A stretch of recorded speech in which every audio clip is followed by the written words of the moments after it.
Bom, bom dia a todos. Agradeço também o convite e a oportunidade de poder estar aqui a representar o Banco Espírito Santo e o Banco Espírito Santo de Investimento em particular. Eu tinha aqui preparado uma apresentação e basicamente ela dividia-se em... Enfim, tinha trazido aqui alguns elementos de... Sim. Alguns elementos de tentativa de... Ups. Bom, saltei já para a primeira, mas não faz mal. De tentativa de caracterização do que é o mercado da língua portuguesa e língua espanhola e depois também para partilhar convosco o que tem sido a experiência do grupo no qual trabalho e a minha experiência particular, uma vez que já tive ao longo destes últimos anos, estive envolvido na abertura de bastantes dos nossos escritórios internacionais, alguns dos quais em países de língua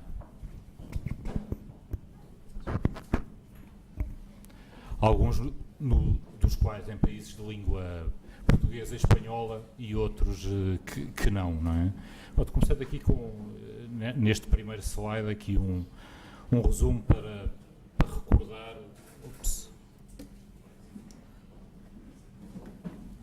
o que é a dimensão do mercado. Portanto, estamos a falar de um mercado de cerca de 650 milhões de habitantes e com um produto interno de 6.520, aproximadamente 6 trilhões e meio, não é? Portanto, claramente uma dimensão bastante relevante no contexto mundial, como vou apresentar à frente, tem um potencial de crescimento acima da média e obviamente com grandes afinidades históricas, culturais e de relacionamento entre os povos que falam estas duas línguas, relacionamento tanto na esfera diplomática como económica, não é? Enfim, aqui uma revisão então dos países considerados nesta amostra, passando para o slide seguinte. Enfim, mais uma vez aqui uma indicação relativa, tanto quer os números da população, quer os do PIB, representam grosso modo 10% da população e da economia mundial, não é? Se passando aqui para o slide seguinte, a nível de comércio externo e de investimento estrangeiro, temos mais ou menos grandezas da mesma ordem, portanto 8% das exportações, 8% das importações e estes países absorveram em conjunto cerca de 11% do investimento estrangeiro para o período compreendido entre 1999 e 2009. Enfim, aqui também só para recapitular e para quem não tenha estes dados presentes, enfim, quando falamos desta população, como é que ela está dividida, naturalmente que tem um conjunto de países que representam a grande proporção da população, como o Brasil, o México e depois um pouco mais atrás a Espanha, a Colômbia, a Argentina, etc. Se virmos a mesma análise em termos de produto interno, naturalmente que há uma mesma correlação, 3 países com um produto interno acima do trilhão de dólares. E ao nível do comércio externo também as mesmas tendências, naturalmente que no comércio externo os países mais desenvolvidos, e no caso aqui em pauta a Espanha, acaba por ocupar um papel de maior relevo, quer nas exportações, quer nas importações, não é? Em relação ao investimento direto, finalmente, desculpa, de vez em quando tenho que olhar para trás para confirmar que estou no slide certo. Enfim, em relação ao investimento direto, os dados apontam na mesma direção, talvez aqui com um elemento que às vezes pode parecer surpreendente, que é o facto de que nestes 10 anos, apesar de tudo, a Espanha continua a ser o maior receptor de investimento direto estrangeiro, quando se esperaria, talvez intuitivamente, que esse lugar pudesse ser ocupado pelo Brasil e até pelo México à frente da Espanha, mas a verdade é que Então, se analisarmos os dados de investimento direto estrangeiro a nível mundial, continua-se a verificar que, apesar de tudo, os grandes receptores de investimento direto são, de facto, os países mais desenvolvidos, com os Estados Unidos, o Reino Unido, a Europa, a ocuparem os lugares cimeiros. Finalmente, e aqui para terminar aqui o tema dos dados estatísticos de enquadramento, só aqui uma análise do potencial de crescimento. Portanto, quer dizer, estes primeiros dados que apresentei revelam de facto que é um mercado dos países de língua portuguesa e espanhola que tem a dimensão crítica a nível mundial, não é? Depois a outra afirmação que fiz é que também são um mercado com um potencial de crescimento acima da média mundial. Aqui estão os últimos dados divulgados pelo FMI para diferentes regiões geográficas, enfim, e nós fiz aqui um aglomerado para este mercado em concreto, portanto representando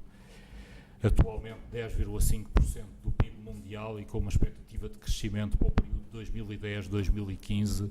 de 6,6% ao ano. Bom, na verdade estes dados foram divulgados muito recentemente. Quando olho para eles parecem-me, enfim,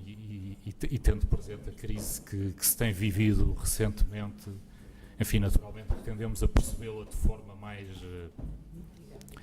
séria e direta aqui no caso de Portugal, porque somos mais afetados por ela, mas de facto quando se olham aqui para estas estatísticas de crescimento, os números parecem talvez algo inflacionados ou algo otimistas em relação ao que se possa esperar venha a ser a realidade. Mas a verdade é que, olhando aqui para as conclusões que dele saem,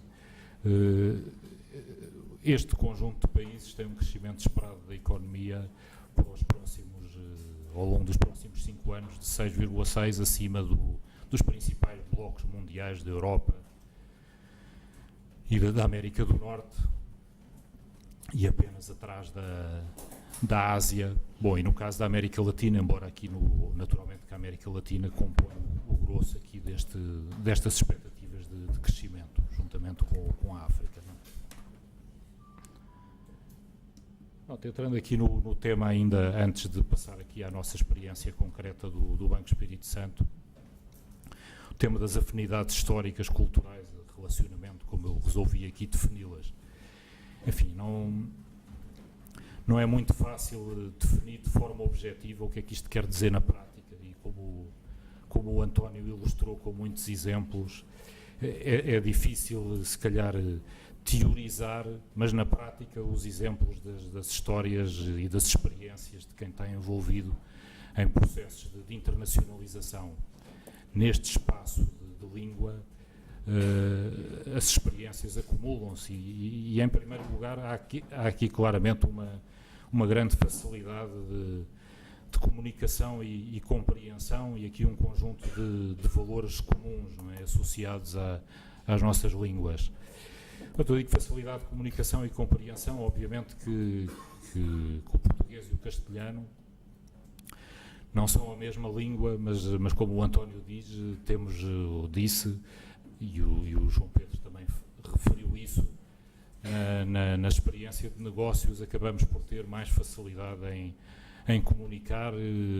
o falar um pouco mais devagar, tentar, no caso dos portugueses, falar o famoso portinhol, no caso dos espanhóis, dos países de origem que têm a língua castelhana, enfim,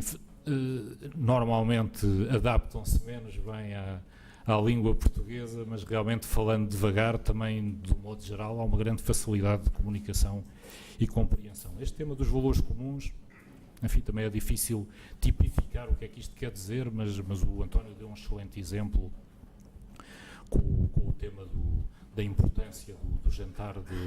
de negócios, em que a etiqueta mesmo diz que é suposto falar de tudo menos de negócios, eventualmente qualquer coisinha ao café, mas se o almoço ou o jantar é gasto só a falar do negócio, isso quebra a magia, não é? E esta identidade de valores ajuda muito a estabelecer empatia com os parceiros de negócios, confiança e tem por trás, enfim, alguns elementos comuns na maneira de pensar dos povos de língua portuguesa e espanhola. Enfim, acho que também dá para identificar da minha experiência pessoal. Eu vivi uns anos e abri o nosso banco no Brasil, abri também um escritório no Peru, que depois acabámos por fechar, abri um escritório no México, para além de também ter participado na aquisição de uma empresa que fizemos em Espanha. Enfim, há aqui um conjunto de semelhanças institucionais difíceis também de tipificar, mas enfim, os sistemas legais não são tão diferentes assim. A parte de organização empresarial também tem um conjunto de elementos em comum. Enfim, como eu digo, é assim aquelas coisas que sendo difíceis de sistematizar, na prática elas acontecem a todo momento e torna mais fácil o relacionamento de negócios entre pessoas destes países. Naturalmente que os laços diplomáticos também ajudam muito, e esses laços diplomáticos estão normalmente associados a esforços de incremento do relacionamento económico e, enfim, o desenvolvimento e aprofundamento dos diversos acordos de comércio, não é? Pronto, dentro da lógica do desenvolvimento dos negócios entre países de língua portuguesa e castelhana, o ideal era que existisse um acordo livre de comércio que abrangesse todos os países. Na prática, isso não é possível, porque,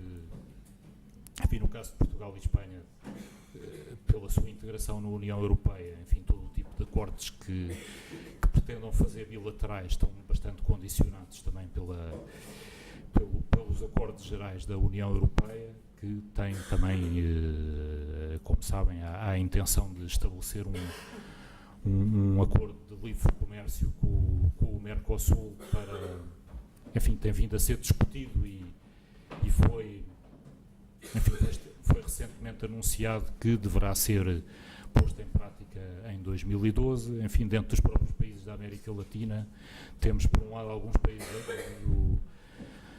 integrados no Mercosul, temos o México, em que tem dado tradicionalmente um privilégio especial e natural ao relacionamento com os Estados Unidos e o Canadá. Mas, enfim, penso que ao longo dos próximos anos, também fruto destes laços diplomáticos e do interesse em estreitar os relacionamentos económicos, é de esperar que haja um aprofundamento destes acordos de comércio. E, por último, aqui uma ideia também da importância para desenvolver para o desenvolvimento dos negócios entre as empresas destes países, do que eu chamei aqui as redes empresariais. Pronto, e as redes empresariais vêm um bocado de... Enfim, para as grandes empresas é sempre mais fácil olharem para o exterior e estabelecerem-se fora, porque têm maior capacidade de investimento até em elementos de diagnóstico do mercado, não é?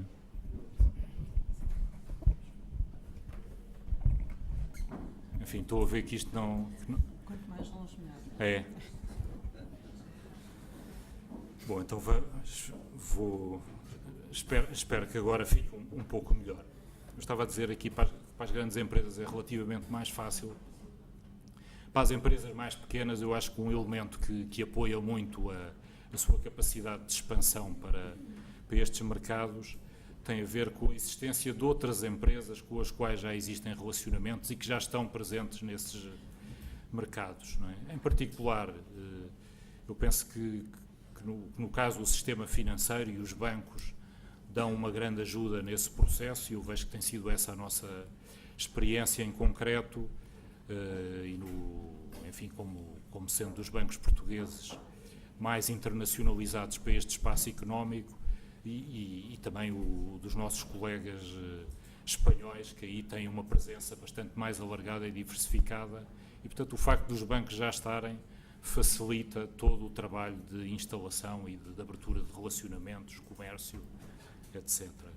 E depois, enfim, para além da parte direta que resulta dos bancos, eu acho que a rede de fornecimentos associada às grandes empresas também é bastante importante para apoiar o desenvolvimento destas relações comerciais e empresariais. Então, tem sido o caso, com certeza, da Repsol, da Galp, mas de muitas outras empresas aqui das portuguesas, que algumas conheço melhor, a Portugal Telecom, a EDP, etc., que estão bastante implantadas em alguns destes países e que depois têm a capacidade de levar atrás fornecedores que trabalham consigo e portanto, ajudam-lhes a abrir as portas do mercado e a acelerar a sua implantação.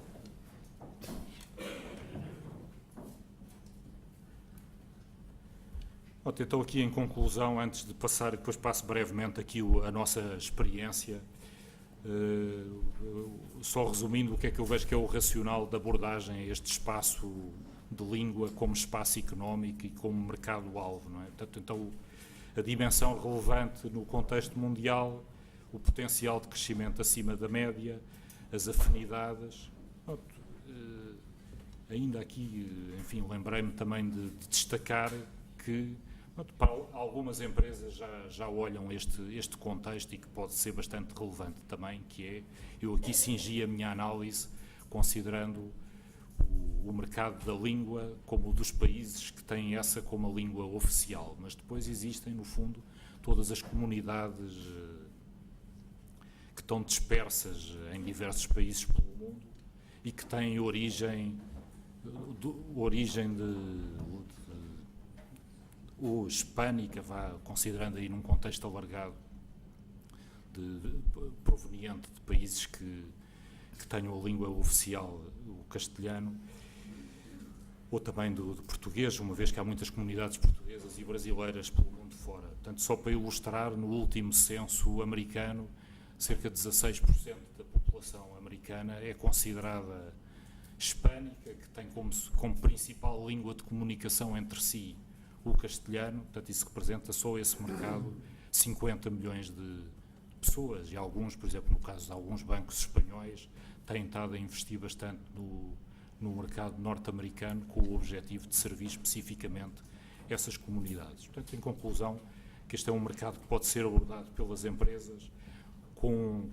uma unidade estratégica, e isso é particularmente relevante para as empresas dos países mais pequenos, como é especificamente aqui o caso de Portugal. Não é? Aqui rapidamente, olhando o tema da internacionalização do Grupo BES, tem sido desenvolvida muito assente neste pilar da língua e do relacionamento económico. Portanto, nós temos o que definimos internamente no grupo como o triângulo estratégico, que começou por ser a ligação Portugal, Espanha, Brasil, Angola, e que depois foi sendo alargado para ser a Península Ibérica, América Latina e África em geral, e procurando aí exposição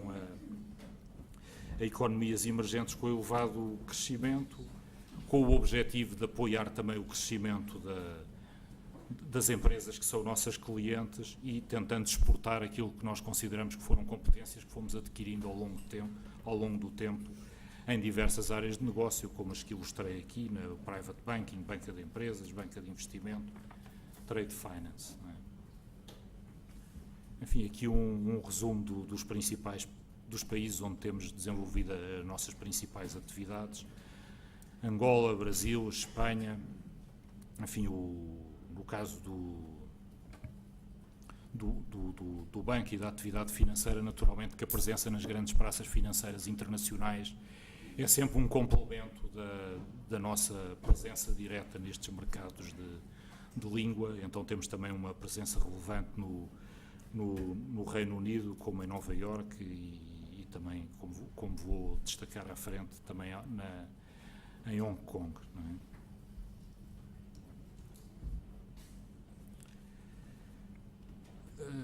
Portanto, a expansão internacional tem continuado. Portanto, o Reino Unido, comprámos no ano passado um banco de investimento sediado em Londres, Execution Noble, que tem, além disso, uma presença na Índia e em Hong Kong. Fizemos também investimentos em Espanha, em Moçambique, em Cabo Verde, abrimos o escritório de representação no México e estamos neste momento ainda dentro deste contexto de alargamento,